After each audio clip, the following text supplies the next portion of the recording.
You are listening to Gaming the Podcast by Indie by Design. My name is John Robertson and I am joined as ever by Stace Harmon. And on this week's episode, we are talking about Doki Doki Literature Club. Now, I do recommend that you play the game if you haven't already before listening to this episode, as there are significant spoilers. There's not really a way to talk about this game without spoiling the narrative, so please take this as your warning and do play the game before listening. Let's play a clip before we go into talking about the game. Can you hear me?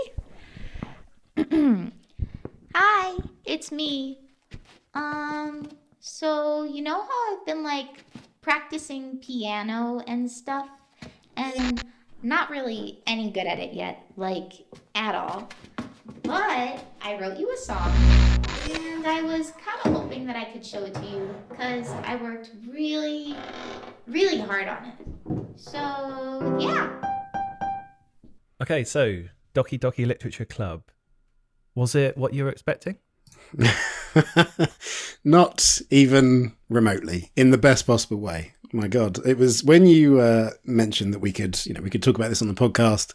It's a game that you'd heard some about, and it was perhaps not a typical visual novel or waifu type game.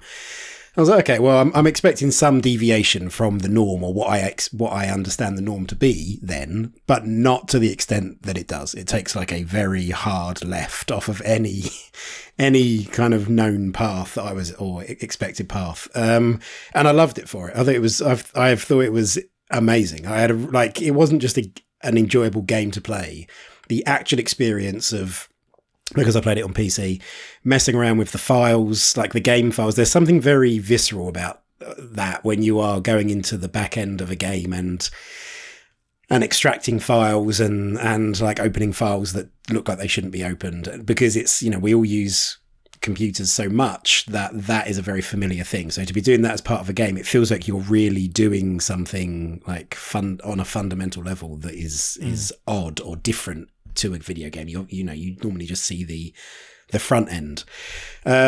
So no, yeah, it wasn't at all. It exceeded my expectations in terms of what I thought I was going to get out of it, and it also completely subverted my expectations in terms of the content of it, because it is so offbeat, but also powerful. I found it to be an incredibly powerful experience, and it made me think, long and hard about certain aspects of mental health and depression, and it was just incredible. It was honestly one of the most enjoyable game experiences I've had for quite a long time, and part of that was very specifically because it went against all my expectations. So yeah, I can't gush about it enough, really. I mean, you knew a bit more about it, I think, by the sounds of it, than I did. So yeah, how did it fit with your expectations? Yeah, I knew a bit more about it. I mean, I've been aware of it vaguely since it first came out in 2017. I'd never even heard of it, so that was another thing. It's just spoiler free. Yeah, and I knew that it took a turn. I didn't exactly know what the turn was. I knew, I don't know how I knew, I just knew through osmosis that it was aware on the internet. Yeah, that it did include themes of depression and self-harm and anxiety and those sort of mental health topics and problems, but I didn't know that the game was ultimately going to be about the things that it became, that it ended up being about, as embodied through Monica and the endings. So yes, but even though I knew somewhat of what to expect from the surprises, as I say, I was still very surprised by it, and it still hits hard, and it still hits hard as something to think about and talk to other people about after it's all said and done, which is why we're doing this podcast, I suppose. I think it's probably worth just a very brief recap. Doki Doki Literature Club is a visual novel in which there isn't a tremendous amount of gameplay. You're not making loads of choices. You're not going down lots of branching paths. You're not influencing the outcome of events a lot. Like, it's a reasonably linear story, but the story that it tells is amazing, and the way that it does it even more so. But it looks like just a typical sort of high school, there's these cute girls, and it references that itself. It's the writing, I think, is very on point. It kind of hits all the beats that you would expect from a game that looks like this, that is set in high school. The opening half of it certainly does. The opening half of it, yeah, where you are a male who joins a club of which there are these very cute anime style other members of this club, all of which are female, and that gets commented on. And then it goes down paths, and it plays with your expectations of the way that you're playing the game, the choices that you're making, the conversations you're having, and ultimately what are your motives here? What are your characters' motives? How much kind of titillation are you chasing? How much you want to just impress the cute girl? And then it takes that and hits harder because of it, and makes it doesn't make a fool. I was going to say it makes a fool of you. It doesn't do that. It takes your expectations. It made a fool of my expectations, which is one of the things I love about it. And I think because it's so rare to be surprised, I was like genuinely surprised by this. Part of that is because I knew nothing about it. But just the way that it plays out, it surprised me in a way that I think it's hard for games to do, because they're so, particularly mainstream games, they are advertised and marketed to death. There is, and part of that marketing is often very specifically that you are left in no doubt what kind of game it is that you're going to be playing. And it's partly why, tangentially, that something like Elden Ring is doing as well as it is, I think, because it steps back from those expectations and stops short of giving you all the things that you think it should be, or the way that it should work. And that played out, to an extreme here. By comparison, this is like a few hours. This isn't hundreds of hours of game. No.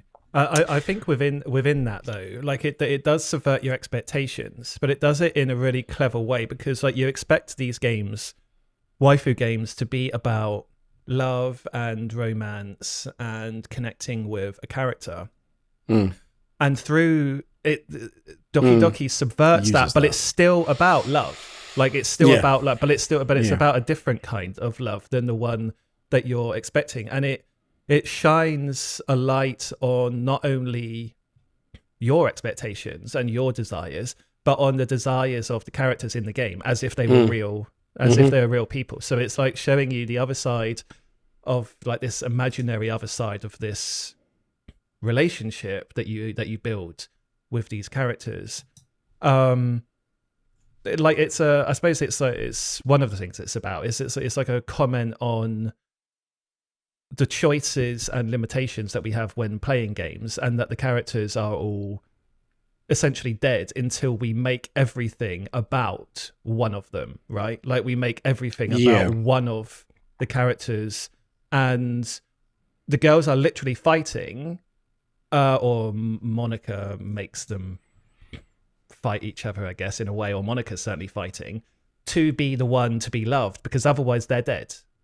Yeah. Right? Like they're not anything unless you love them. So in order for them to have meaning, you have to give them meaning. And then, from the other side of the world, from the other side of the game reality, they're willing to literally destroy each other in order to have that. Otherwise, Monica, what's their point of existing?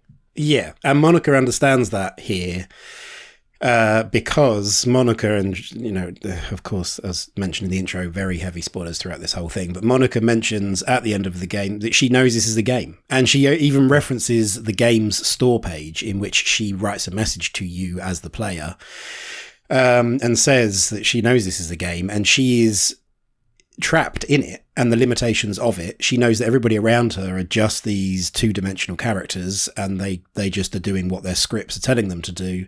And despite that, she's reaching above those limitations to try to forge a connection and try to be loved and try and give her life meaning, which is like that. I mean, it works on a tremendous amount of levels, but it shows her to be not just like it does a thing of there's nobody evil in this game in the way that we understand it. Oh, they're the bad guy. They're just here to oppose the hero. It's like, well, no, they have their own motivations and their own wants and desires, and they are motivated by those to go and do things. And maybe that means they make questionable choices, which they absolutely do. But that makes it feel more real, because I think that there's a line in it that references that, you know, bad things don't happen because there's somebody is just an evil person. They happen because the world is full of people that are just trying to get what they want, and that doesn't make them bad. It's just bad things can happen when you're then, you know, when you then meet resistance to that, and you have to see how far you will go in order to get what you want. And video games ask us that all the time, you know, like sometimes from a story point of view, like how willing, you know, how far will you go to save the one you love, all that sort of stuff. But they also do it through the choices that you make, because how will you just make choices because there's choices there to be made? Will you just go down a path because you can, because this NPC hasn't finished talking yet, so I'm just going to keep talking, really, no matter what I'm saying. I'm just going to exhaust that dialogue. Yeah, I'm going to get everything out of the game. Yeah, and then you know it's done. Yeah, absolutely. So, yeah, it takes all of that, it packages it up into something that is the kind of thing that if somebody watches it over your shoulder or walks in the room when you're playing it, they're like, what on earth is this? Well, you'd be embarrassed, right? And I think the game plays on that. It plays on certainly that these are games that tend to be talked about in like hushed tone. Does it say? It says about manga, right? It's something about manga, like you don't admit that you like manga until the other person has kind of shown that they like it as well. Their hand. Yeah, absolutely. Yeah. And so and that is again, it's like, it's not just the act of playing the game and the content being delivered in the lines as they're written. It's everything about the game. It's the fact that the game exists and it's a certain type of game. It's the fact that the characters look a certain way. It uses all of that to deliver its message, and for me at least, to subvert those expectations of what it might be. And there is I think the two sort of key moments where that happened for me was this creeping dread of what happens to Sayori. She's quite open with how she feels and I think what's been done really well here is it's written that she has suffered from depression for a very, very long time. That manifests in her behavior that you see. It's mentioned that she's kind of almost like she's ditzy, you know, she always oversleeps and she never gets up on time to go to school. And later on you find out that's because she's like chronically depressed, and she does just some days lacks the motivation to get up. So there's like these moments where you go back and when you play it again, you see things that, you know, you perhaps didn't see the first time, or you didn't understand the reasons for. And then they take that to a fatal conclusion. And it was during that moment that I had this like, you know, something bad's going to happen. And it feels bad. And I had like genuine chills when it does happen. There's two moments when Sayori hangs herself, and also she writes a poem which is very The Shining. It's very all work and no play makes Jack a dull boy, because it's just like, get out of my head. And the way it's delivered is just through this like completely innocent moment, and then that's what you're faced with. And it I had this like genuinely visceral reaction to it, where I was like, my scalp went all like tingly. I was like, I've got actual chills. It's like, when was the last time a video game did that to me? So yeah, that was a key thing for me. And that, and again, it comes from the expectation thing. It comes from just, not really being surprised very often. And even if you know something bad is coming, it can still surprise you in the way that that's delivered. So yeah, it's I can't really say enough good things about it. I've recommended it to several people already without telling them what it is. It's just like one of those, you should play this game, but I can't tell you why, basically. And all of this comes also, I played it on Steam, it comes from a free Steam game. The base game is, you can just download on Steam and play it for free. Which is pretty nuts as well. I've got something to say about why potentially it's free. But that's jumping ahead. So on the things get like progressively worse, I suppose, they do for some of the characters. think it's interesting in this sort of game that it's another character in the game, or arguably the game itself, Monica, who makes the other characters do more and more down an extreme path. And it's interesting in that Monica tries to make you love her more, not by necessarily changing her, but by she changes the other characters to make them not less lovable, but more challenging.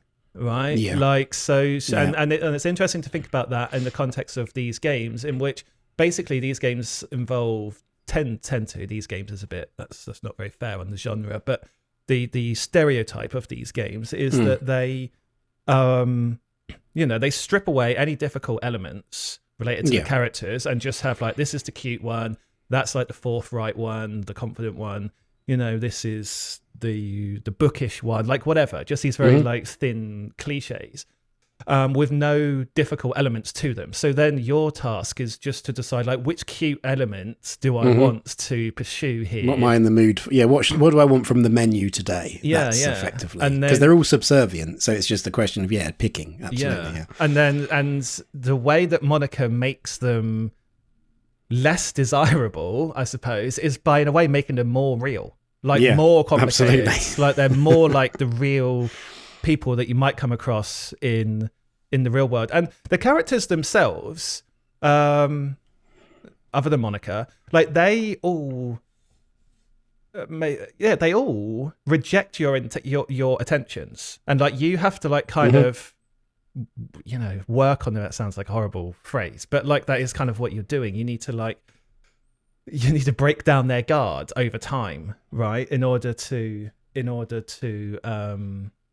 them to let you in. So from their perspective, like, they're programmed to have meaning only when you pay attention to them, but their characters or like the problems that they're going through all reject your attention. So they're like inherently destroying themselves whilst you're playing, and whilst you're trying to like court them, they're destroying themselves. In on the one hand, yes, I need this for my existence, but then on the other hand, like, no, this is making me feel worse about myself. And Monica then dials it up to 11, and then ultimately they die.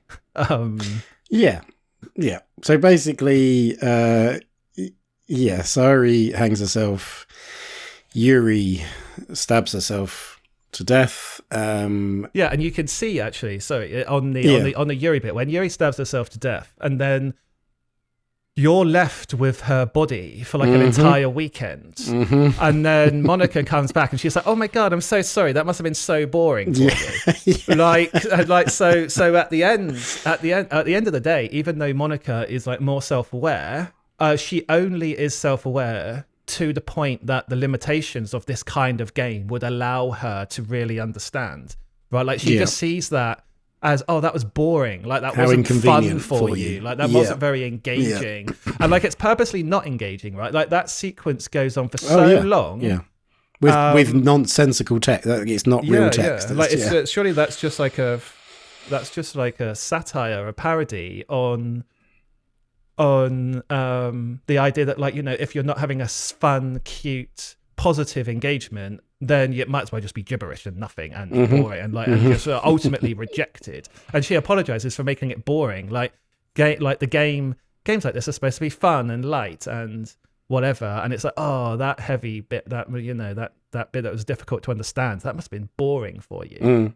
Which I think is really. I mean, it breaks the fourth wall like crazy, but it's a really, well, not but almost like therefore, but it's like it breaks a fourth wall, but it breaks a fourth wall in such a way that it doesn't just explicitly tell you what to think. It like breaks a fourth wall in a way it's like within like context. you have to work to understand what it's trying to say. There's context to that commentary, and and I think that's again that thing of playing with the expectations. I think is that, like, because it does it's not like it completely subverts all expectations from the offset. It, like you mentioned, from the first half of the game, it is very, for the most part, there's little clues here and there, but it's very what you would expect it to be of a game of this type if it were to be just a standard experience, kind of waifu experience. So it sets that up. It plays into that. It asks you, it's like, no, just, we're going to take our time. You're here for a reason. Let's indulge this to an extent. And then even when things start going completely nuts, it still has little touches of that. And again, that's like why it's powerful. It doesn't just become it's not like a wolf in sheep's clothing. It doesn't just become a completely different thing. It still has elements of it, which is part of what makes some of the stuff more disturbing because I agree that they exist and they become real when you pay attention to them and you give them meaning. But their little backstory things of basically each one of them has a problem. I mean, not just a problem like, oh, this cute boy doesn't like me. Like, they have real fundamental mental health problems. And some of like the one that I found the most disturbing was Natsuki's one, which was basically her home life and her father. And that is like it's like you say that, it's like, well, that's obvious, she's being abused, but it's the form the abuse takes. I think it would have been really easy just to say, let's just hint or say outright that she's being sexually abused by her father. That would just be the very straight. It would be this almost the lazy way of doing it. It would still subvert expectations. It would still make you feel something for that character, but it's far more subtle than that. Like, the abuse is far more insidious than that. And she doesn't get enough to eat because her dad doesn't have food in the house.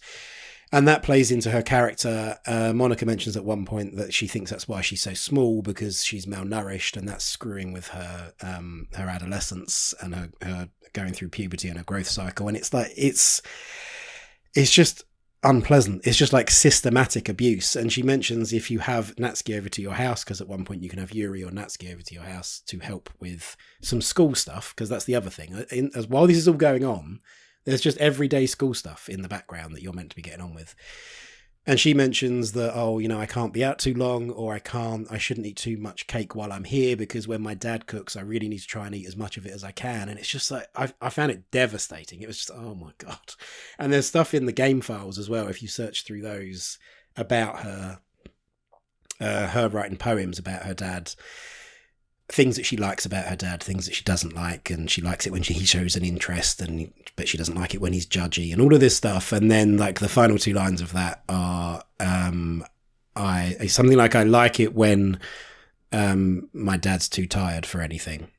And then like she breaks that sentence down and delivers it in a different way, and it's just like, God, I found it really like head in hands, like, I really felt empathy for this cartoon character, because obviously it's representative of a real situation, and yeah, it was it kind of kicked me where it hurt. So there's, that's again should be enough to kind of highlight how much it doesn't just play with expectation, it doubles down on it, and there's been time and effort spent here to represent things and represent mental health issues far more than just paying lip service to them, and that makes it, I think, all the more powerful. Like Sayori being confused, she doesn't understand why, when she's getting everything she thought she wanted, why does she still not feel happy? Why does she still feel the way that she does? And it's because she's depressed. Like there is no just, oh yes, I love you, oh cool, now I'm happy ever after. It's like, and it's devastating because she's scared. Yeah. And I thought it's just like, it made me think about mental health in that way of, you can't, we all know that you can't solve other people's problems and you're not responsible for other people's happiness, but that it really was like, no matter what you do, sometimes you can't help, no matter how well-meaning you are or how well-intentioned you are, or not.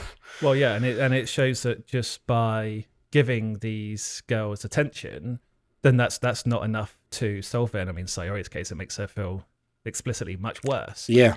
But it's interesting that it does it in that way, that each individual character doesn't necessarily feel better through the attention, But on the other side of that, Monica and the game do feel better through just simply engagement and attention. And I think in that way, it's not just a commentary on these kinds of games, it's commentary on any game.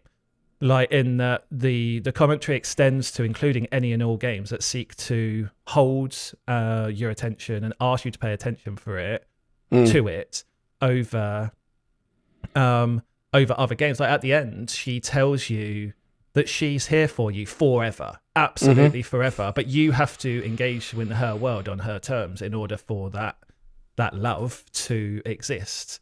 Yeah. And the only way to break that love is essentially to delete the game.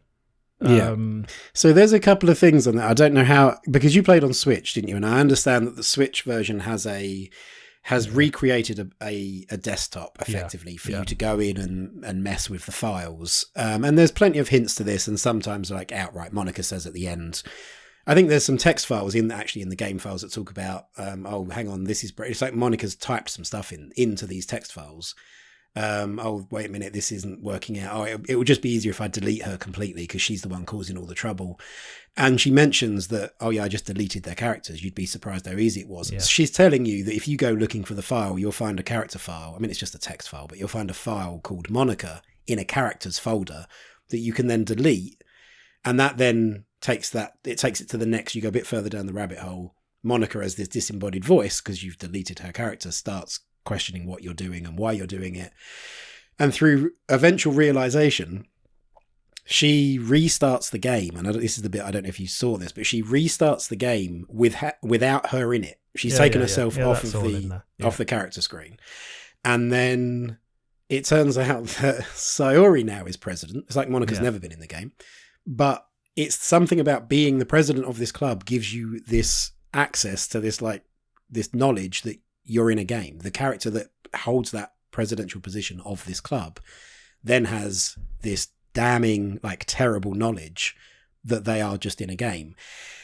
Well, I think more than that, I think they become the game. By being like the head of that club, they become the overseer of the game.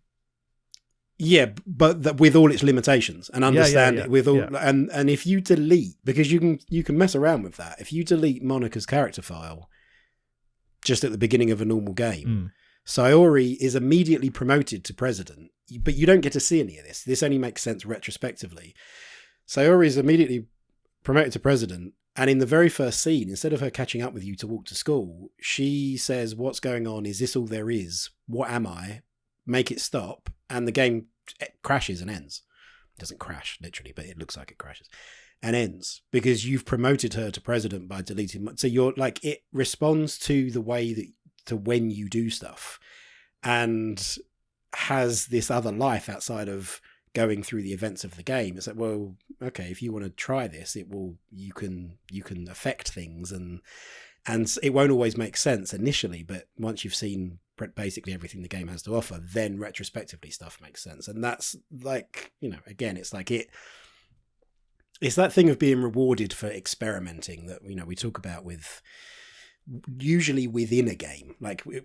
It's within the, I can take this tool, I can use the gravity gun in Half-Life and in Half-Life 2, and I can do all sorts of crazy things with it. And isn't that amazing within the context of the game? Well, this is kind of taking that idea to another level of you start messing around with the files of the game, and the game itself responds to that and makes that more content for you to engage with. So it's, it is, it's just incredibly clever. Yeah. Okay. Well, I think so this leads into the game being free thing, because I think the game is not just reactive in that way. It's actively, it's active. And I mean, this might be just totally wrong, but I think, but it works. So I think as a theory that the game is free on Steam because it's like the game, Monica, at the start of the game, is working hard to have people engage with it as much as possible. So you make it free because it gets more people in the door. Like Monica knows that that's going to, the only way she can exist and have meaning is by having people play it. So how do you do that? You make it, So you make it free. The game has so much merch around it. Like you can buy it officially. And surely that's like, so making it free and then making money off the merch. That's exactly how any big franchises work. Like, you know, SpongeBob SquarePants movie, whatever. These are all, they don't make money through the movie. They make money through the merch. And these kinds of games, these waifu games, they make a huge amount of money through the merch of, like, you know, cushions and books and key rings and whatever, t-shirts, whatever. And so yeah, the game, so that being free, I think, is almost part of it. It comments on the actual design and the meaning of the game itself. I think that's more than just a business decision to make it free. Like it empowers the message of the game so much to make it free. It makes the game feel so much more alive and active in terms of what it's trying to say. And it's I free also to play. think, It's free. Like, it's free to play, but it's not a free to play game. It's free to play. You know, and it's literally free to play it, but it's not a free to play game with everything that usually entails. And the game is so meta, right? It's so meta.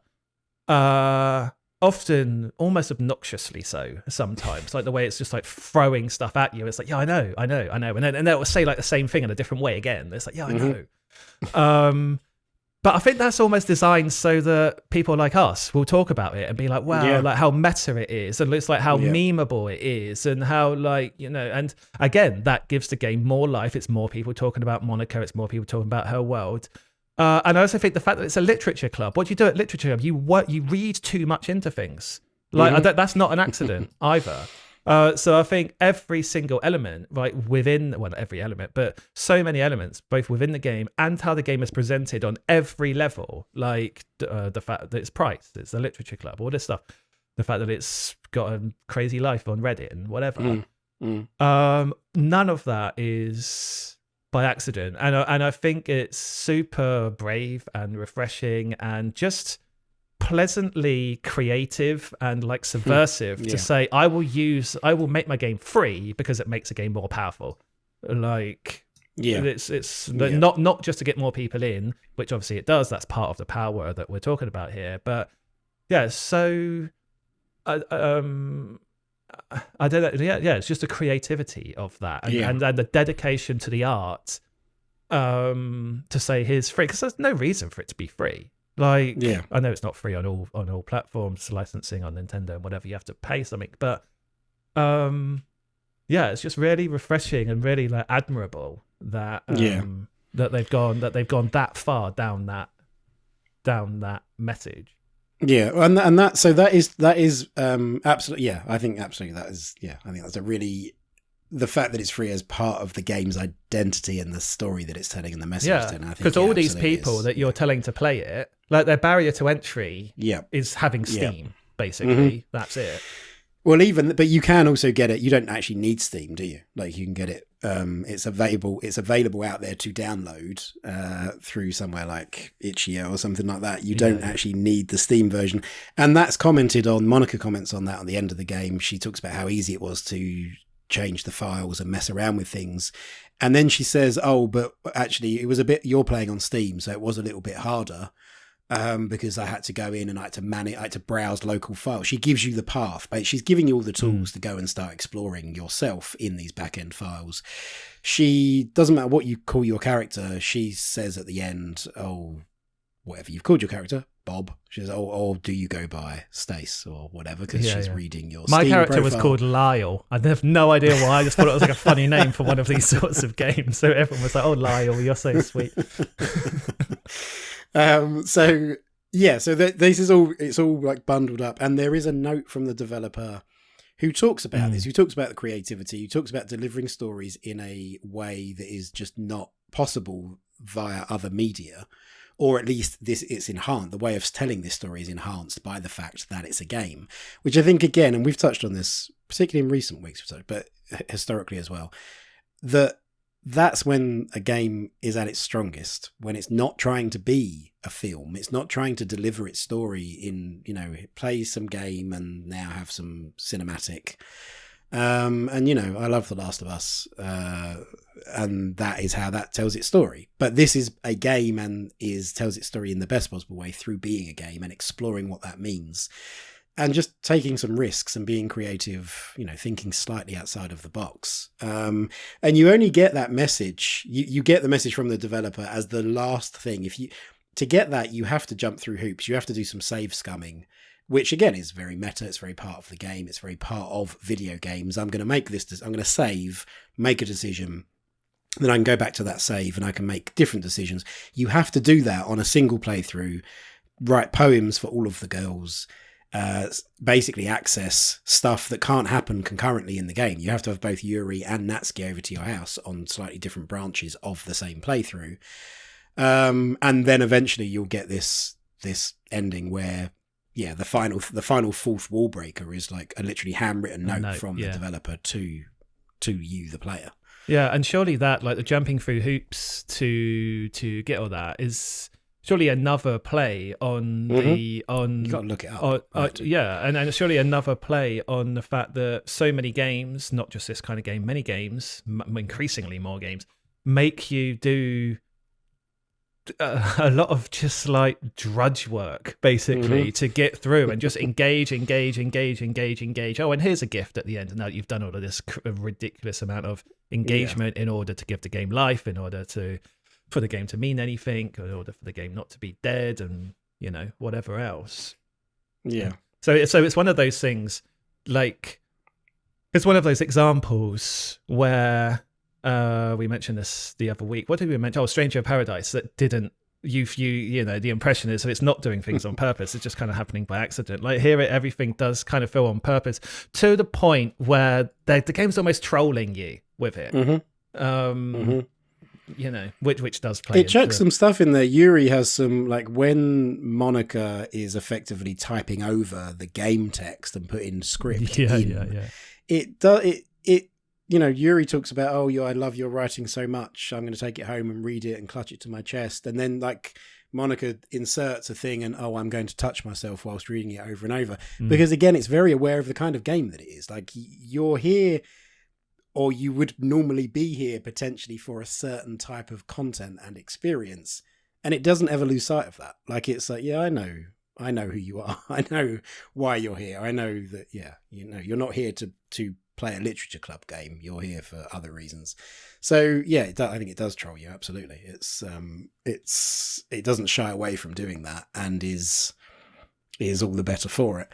It reminds me, we talked recently about one of the Elden Ring podcasts we did, where we talked about that meme of if Ubisoft made Elden Ring, and it's not necessarily specific to Ubisoft, but about how different the screen would look and how information would be delivered completely differently. And it reminds me of something very specifically that Ubisoft did do recently, which was the Far Cry 6 thing, where it emailed they emailed you, and as if from the dictator kind of arch villain character in that game, saying, thanks for not thanks playing the game very much. I've done, thanks for not like engaging, thanks for not doing anything, I've had a great time, I've been taking over territories, this, that and the other.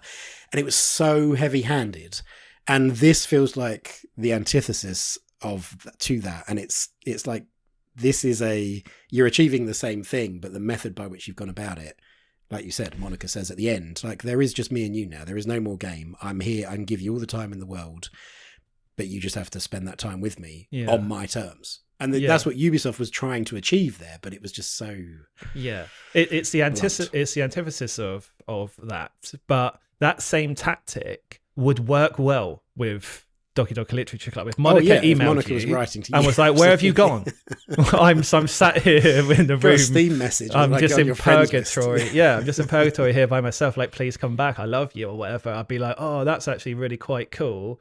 Yeah. But with Far Cry doing it, it's like, you get lost. Yeah. Like, that's not the kind of game this is. And so I guess some of that is it's not unfair, but some of that is Ubisoft should be aware of it. It's like, it's a massive AAA studio behind it, and it has a completely different connotation when a game like that does it, when a publisher like that does it, of that size. It's like Amazon emailing you to say, oh, we thought you might like this, and oh, you've got a birthday coming. It's just like, it just feels unpleasant. It's but yeah, this game absolutely gets away with it. Monica has a Twitter account, so you can engage in that sense if you want to go and follow her on Twitter. So yeah, I think I was pleasantly surprised. My expectation of it was one thing, and I love that. I love when I'm proved wrong not wrong, but just like when something completely goes against what I think I know it's going to be. Even with all of these spoilers, I would say if you're listening to this and you haven't played it, go and play it, irrespective of the spoilers. And the game as a virus, like you might play it and then you might send it or spread it or talk about it to somebody else who doesn't know what it is, because that's what I've done. I played the free Steam version. I've bought it on Switch so that my wife can play it. I'm not going to tell her what it is. I'm not going to tell her anything about it. I may even skip past the intro bit where it talks about the warnings and says about, don't play this if you're easily disturbed. I might just put her straight in the game, so she literally has no idea. And I've talked to my sister about it, and it's that thing of just, it's the kind of game that you want to talk to people about it because it's refreshing, and that's, it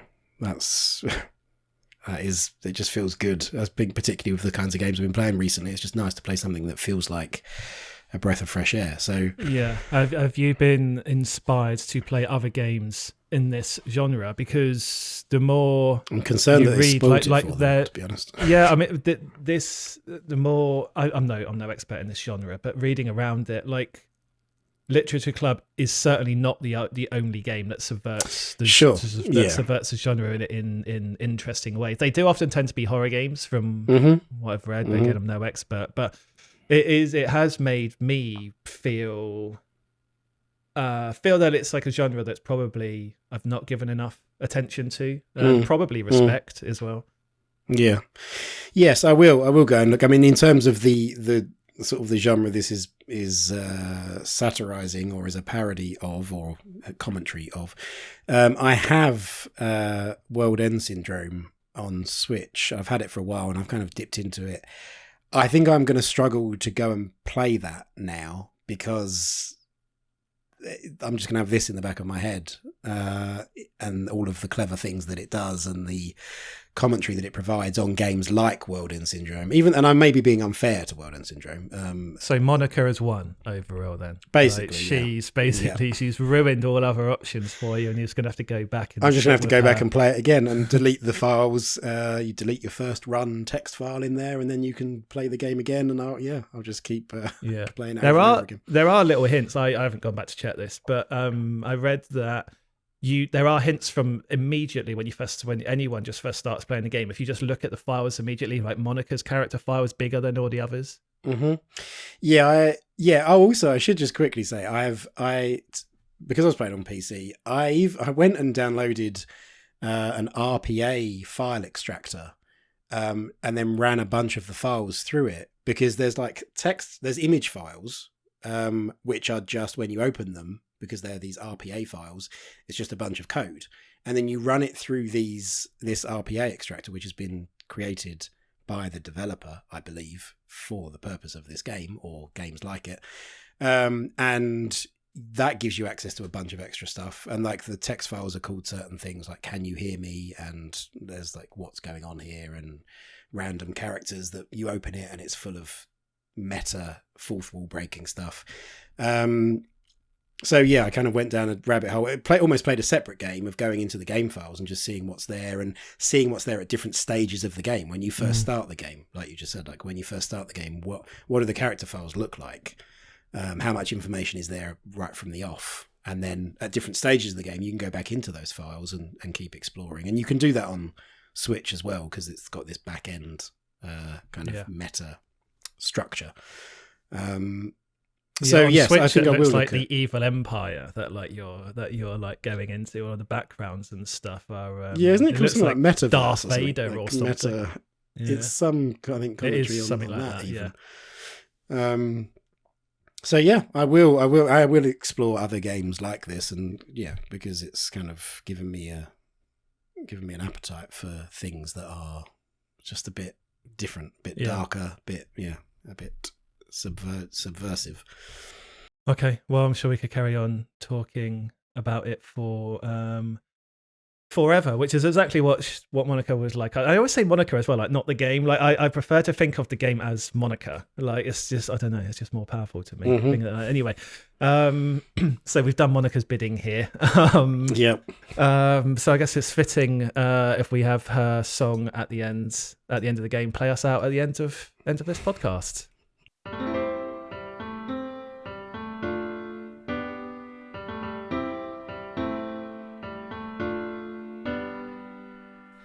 Every day I imagine a future where I can be with you.